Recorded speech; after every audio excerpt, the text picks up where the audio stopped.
nós estamos celebrando o 33º domingo do tempo comum, cada vez mais nos aproximando do tempo litúrgico do Advento. E como eu disse domingo passado, o tempo litúrgico do Advento, ele marca o início de um novo ano litúrgico na igreja. Então, o ano litúrgico na igreja, ele não acompanha o ano civil. O ano litúrgico na igreja, ele começa no primeiro domingo do Advento, que nós celebraremos daqui a 2 semanas. Então, ao longo desse ano litúrgico A, nós estamos ainda meditando o Evangelho de São Mateus, que é um evangelho bem longo, com várias parábolas, e a partir do início do novo ano litúrgico B, nós meditaremos o Evangelho de São Marcos. E no Evangelho de hoje, desse 33º domingo do tempo comum, nós nos deparamos no Evangelho de São Mateus, mais uma vez com uma parábola. E toda vez que aparece uma parábola no Evangelho, eu tenho dito, uma parábola contada por Jesus, ela tem pelo menos 3 elementos básicos. Primeiro, toda vez que Jesus conta uma parábola, ele usava elementos do dia a dia da sociedade e da tradição judaica.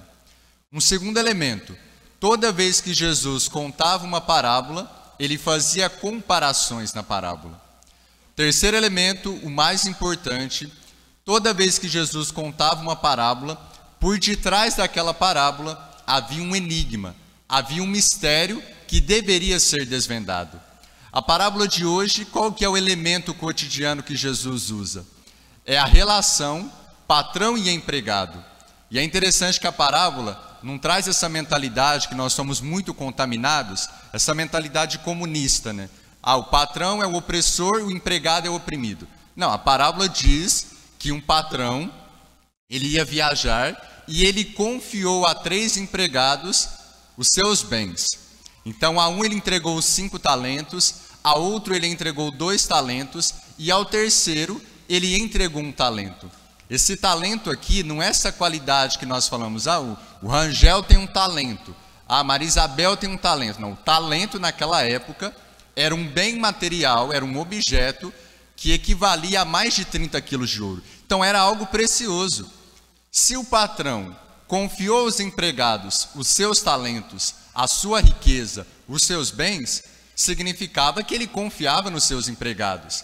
Se ele entregou para uns 5 talentos e cada talento tinha mais de 30 quilos de ouro, equivalia a mais de 30 quilos de ouro, era sinal de que ele estava confiando nos empregados. E confiando, é um detalhe que aparece no Evangelho, na capacidade que cada um tinha de fazer render aquele tesouro, aquele bem. E aí a um ele entrega 5 talentos, ele faz render mais 5. A outra entrega 2 talentos, faz render mais 2 talentos. Ao terceiro ele entrega 1 talento e o que recebeu menos não conseguiu frutificar. Qual foi o problema desse empregado?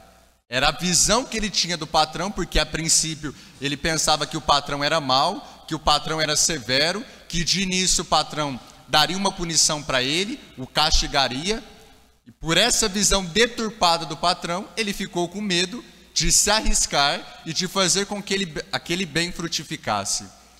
O que isso quer dizer para nós, na nossa vida? Quem que é o patrão? É Deus. Deus nos concedeu a vida, Deus nos concedeu bens, Deus nos concedeu uma missão aqui nessa vida, conforme a nossa capacidade, e Ele confia que se nós confiarmos nele, nós poderemos frutificar. O erro do empregado, além da visão distorcida do patrão, é que ele pensou em si mesmo. Ele ficou preso em si mesmo, no seu egoísmo, na sua vaidade, na sua segurança, ele foi lá e enterrou o talento. Quando Deus nos concede uma missão, Ele nos concede uma missão que está dentro da nossa capacidade, sabendo que nós podemos cumprir aquela missão, e Ele também sabe que nós precisamos dele. Eu, Padre Rafael, hoje como padre, eu exerço uma missão. Aqui na Paróquia São Pedro, algumas responsabilidades que eu tenho na diocese, Deus tem me confiado essa missão, sabendo que, diante da minha capacidade, diante dos meus limites e das minhas poucas virtudes, eu posso exercer essa missão. Se Deus te concedeu uma missão no seu trabalho, na família, como pai, como mãe, Deus sabe que você tem capacidade para exercer essa missão. Deus sabe que você tem condições de cumprir essa missão, mas o nosso erro é quando nós confiamos em nós mesmos. Nós falhamos, nós erramos, mesmo quando temos a melhor das intenções.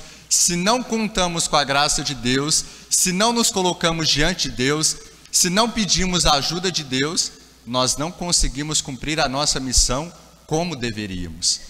Essa parábola nos ajuda a enxergar. Deus nos dá uma missão, Deus nos confia algo precioso, Deus sabe da nossa capacidade, mas nós precisamos contar com a ajuda dele.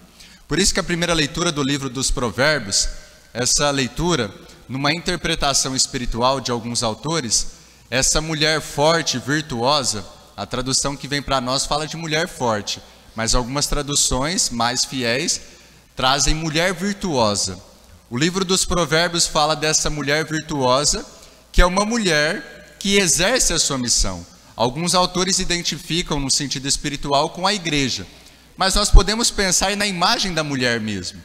A mulher forte, a mulher virtuosa é aquela que edifica o lar, é aquela que deixa o marido despreocupado, é aquela que educa os filhos, é aquela que organiza a casa, é aquela que socorre o necessitado quando isso é necessário.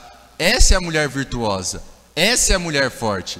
E a mulher virtuosa é aquela que obedece os mandamentos de Deus. A mulher virtuosa é aquela que sabe da missão que recebeu, mas se coloca debaixo da proteção e da ação de Deus. E é tão interessante que quando nós olhamos para a identidade homem e mulher, que foram criados na mesma dignidade, mas nós vemos traços que vão identificando. Geralmente, não estou falando que é sempre, mas geralmente a mulher ela é mais afetiva, ela é mais sensível, ela conversa mais, ela é mais atenciosa. A mulher geralmente, ela tem mais esses dons ligados à casa, né? À alimentação, à limpeza, né? Nós homens não. Nós somos mais rígidos, mais insensíveis, mais práticos, não gostamos de conversar muito. então é isso, é aquilo, é aquilo. Então as diferenças vão mostrando isso.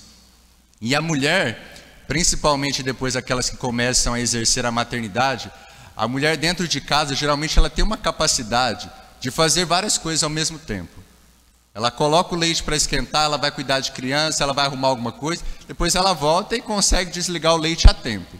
Ela coloca uma panela no fogo, olha no relógio, calcula, vai cuidar do filho, vai limpar alguma parte da casa, volta e cuida. Nós homens, geralmente, nós sabemos só fazer uma coisa de cada vez. Esquenta o leite, fica olhando e se bobear, deixa derramar ainda. Mentira que eu estou falando? Coloca o leite lá, fica em cima, vigiando, mas dá uma bobeira ali, o leite derrama. Sexta-feira o Rangel presenciou uma cena, minha e do Padre Márcio, mas a culpa foi minha, não foi do Padre Márcio. O Padre Márcio e nós estávamos em jejum do almoço, tomamos um cafezinho à tarde, aí à noite, depois do pós-crisma, o Padre Márcio, vamos fazer um macarrão aqui, né? O Padre Márcio, no macarrão ele tem uns dotes culinários, né? E aí ele foi fazer o macarrão, estava fazendo, pegou o molho de latinha, e aí ele abriu a primeira lata, tudo bem, colocou o molho. Aí a hora que foi abrir a segunda ele não conseguiu, ele falou, nossa senhora, Rafael, me ajuda aqui, vê se você consegue abrir. Qual foi o meu raciocínio? Bom, vou colocar a força e eu abro. Puxei de uma vez, foi molho para todo lado. No Padre Márcio, em mim, na pia. Aí eu falei assim para o Padre Márcio, primeiro eu brinquei, eu falei, tá vendo, padre, isso é o que dá ser muito forte, falei para ele. Aí depois eu falei assim, padre, não faltou força, faltou jeito. E muitas vezes a mulher é aquela que dentro da casa tem um jeito de cuidar com as coisas, de saber organizar, de saber colocar cada coisa no seu lugar. Essa mulher virtuosa não é uma mulher ideal, não é uma mulher que não existe, é uma mulher que é possível, é aquela que se coloca debaixo dos mandamentos de Deus, debaixo da proteção de Deus, que pede a ajuda de Deus para cumprir a sua missão. E no mundo de hoje, com essa sociedade que nós vivemos, com essas ideologias, o Papa Bento XVI já dizia, a cura para a mulher no século XXI chama-se Virgem Maria. O Papa Bento dizia, não são as ideologias que favorecem a mulher, não é a mídia que favorece a mulher, não são os governos que favorecem as mulheres, mas quem é reflexo para a mulher, é amiga das mulheres, é aquela que aponta o caminho que as mulheres devem seguir, é a Virgem Maria. E a igreja também é uma amiga das mulheres. Se tem uma instituição que valoriza as mulheres, que sabe a importância que as mulheres têm, é a igreja. Quando algumas talvez pegaram essa época, foi um costume que nós perdemos dentro da igreja. Aliás, estamos perdendo muitas coisas que exaltam a sacralidade dentro da igreja. Mas aquele costume que não foi abolido, que as mulheres ainda podem retomar, podem fazer, mas aquele costume das mulheres usarem o véu, por que que a igreja, desde o seu início, isso está lá na carta de São Paulo aos Coríntios, 1 Coríntios capítulo 11, por que que a igreja, desde os primeiros séculos, já tinha essa prática e depois, em um determinado momento, se tornou uma norma litúrgica para que as mulheres usassem o véu nas missas e nos momentos de oração? Porque tudo que é sagrado, a igreja cobre com o véu. Daqui a alguns minutos, vocês verão no altar, quando um dos ministros extraordinários buscarem a Sagrada Comunhão, a reserva eucarística, o cibório vem com o quê? Com um véu. Porque ali indica que está Jesus, que é sagrado, que é o alimento da nossa alma. Não é um costume muito na nossa região, mas na porta do sacrário pode ser colocado um véu, que indica que Jesus está ali. O cálice que é usado para a missa é um costume que nós perdemos também, mas pode ser colocado um véu por cima do cálice, porque o cálice é um objeto sagrado. Tudo que é sagrado, a igreja cobre com véu. E quando a igreja orienta as mulheres, não só as mulheres, todos nós, mas quando orienta as mulheres de como se comportar, de como se vestir, não é que a igreja está oprimindo as mulheres, pelo contrário, a igreja está reconhecendo a beleza e a dignidade que a mulher tem.